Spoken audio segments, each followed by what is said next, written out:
Olá, estamos de volta com mais uma edição do Vai Cair na OAB. No programa desta semana vamos falar sobre direito civil e quem vai nos auxiliar é o professor Mário Godoy. Confiram! Olá pessoal do Vai Cair na OAB. A aula de hoje vai ser sobre defeitos do negócio jurídico, um tema onipresente em praticamente todos os exames de ordem. Eu costumo dizer, na vida, há duas certezas. Uma é a morte, a outra é que vai cair defeitos na prova da OAB. O que são defeitos? Defeitos são vícios. Vícios estes que vão provocar a anulabilidade do negócio jurídico, que vão tornar o negócio jurídico um negócio anulável. Lembrando que o prazo decadencial para propor a ação anulatória é fixado pelo Código Civil em 4 anos. Não esquece, decai em 4 anos o direito de propor anulação dos negócios jurídicos em razão de qualquer desses defeitos. Que defeitos são esses? São 6. Temos lá o erro, o dolo, a coação, o estado de perigo, a lesão e a fraude contra credores. Não esquece, erro, dolo, coação, estado de perigo, lesão e fraude contra credores. Primeiro vício, o vício de erro. Meus amigos, o que se deve entender por erro?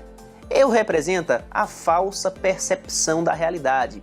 A pessoa que erra, ela não tem a exata compreensão dos fatos.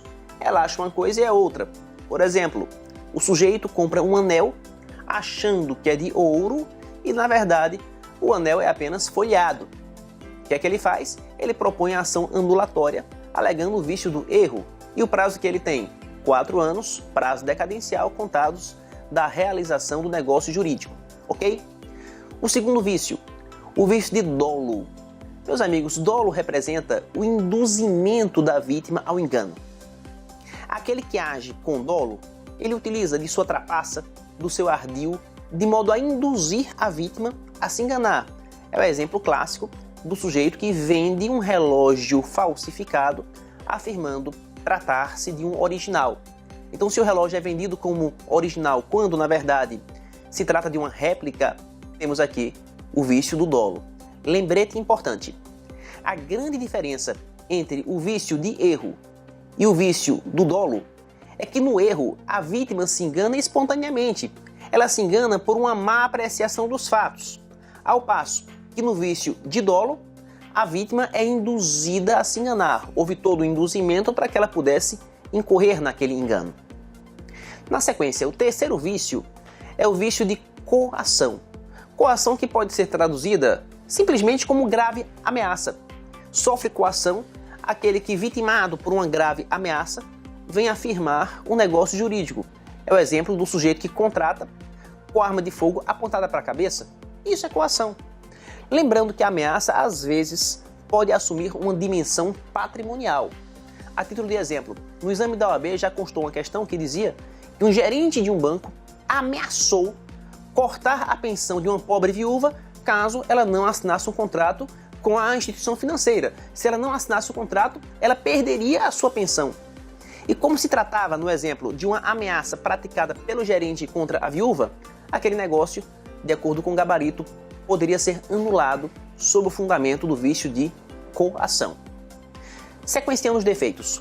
O quarto vício é o vício de estado de perigo.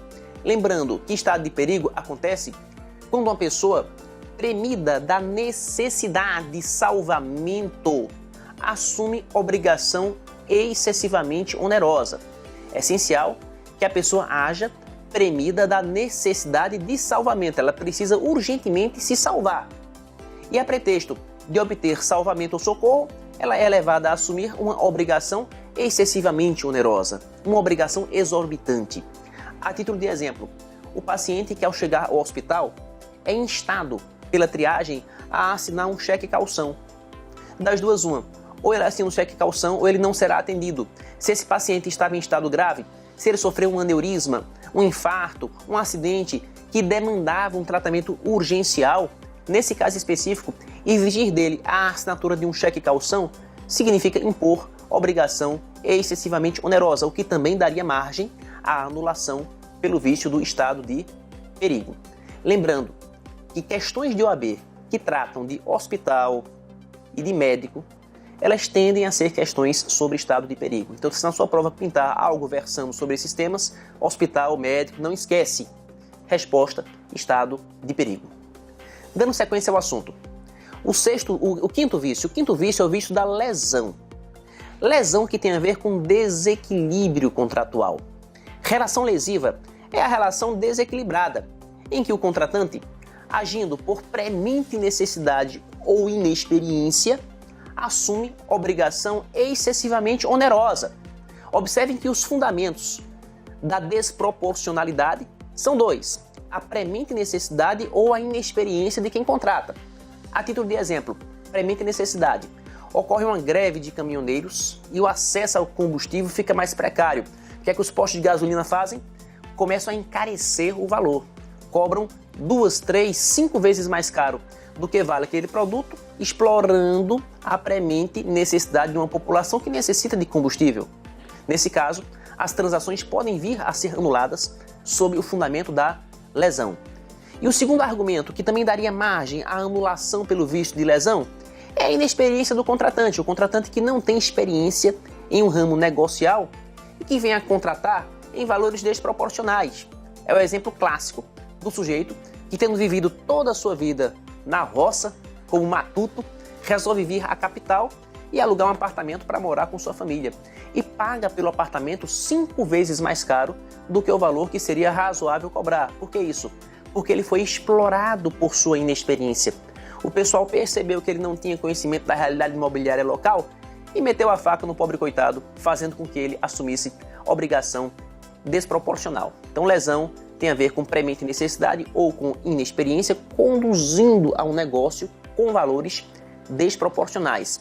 Lembrete importante: não confundir lesão com estado de perigo. No estado de perigo, a pessoa age premida pela necessidade de salvamento, ela precisa urgentemente se salvar. Ao passo que na lesão, a pessoa atua por premente necessidade ou por inexperiência, o que não tem nada a ver com a ideia de salvamento. Ok? E o sexto vício, o vício de fraude contra credores, que se reporta ao caso da insolvência.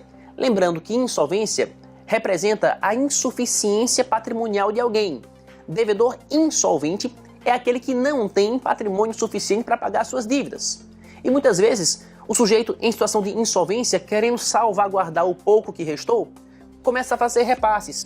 Transfere a casa para o nome do pai, transfere o apartamento para o nome do irmão, transfere o jatinho para o nome do sócio.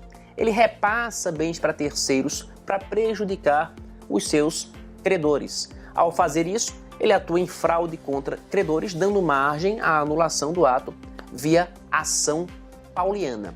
Não esquece, a ação pauliana é exatamente a ação que se movimenta a fim de anular a fraude contra credores. Apenas uma ressalva: quando se fala em fraude contra credores, é bom diferenciar duas categorias principais de credores: os credores com garantia real e os credores quirografários.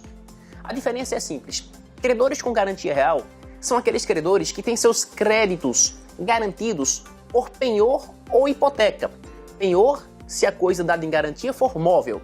Hipoteca, se imóvel. Em ambos os casos, teremos um credor com garantia real. Diferentemente, os credores quirografários são credores sem garantias, que não têm qualquer garantia de recebimento dos seus créditos. E de acordo com o Código Civil, como regra geral, a fraude contra credores atua em prejuízo dos credores quirografários. Não esquece, os credores quirografários são eles que serão os verdadeiros prejudicados pela fraude. São eles que vão estar legitimados a propor a ação pauliana. E aqui encerramos os 6 vícios: o erro, o dolo, a coação, o estado de perigo, a lesão e a fraude contra credores. Lembrando mais uma vez que em todos eles o negócio será anulável e em todos eles o prazo decadencial para propor a ação anulatória consuma-se em 10 anos. Pessoal, para quem não me conhece, eu me chamo Mário Godoy e sou responsável pela disciplina de Direito Civil aqui no Vai Cair na OAB. Abraço forte, até a próxima! É importante ressaltar que estas e outras orientações você também pode acompanhar através do nosso Instagram, @VaiCairNaOAB. A todos, bons estudos e até o nosso próximo programa.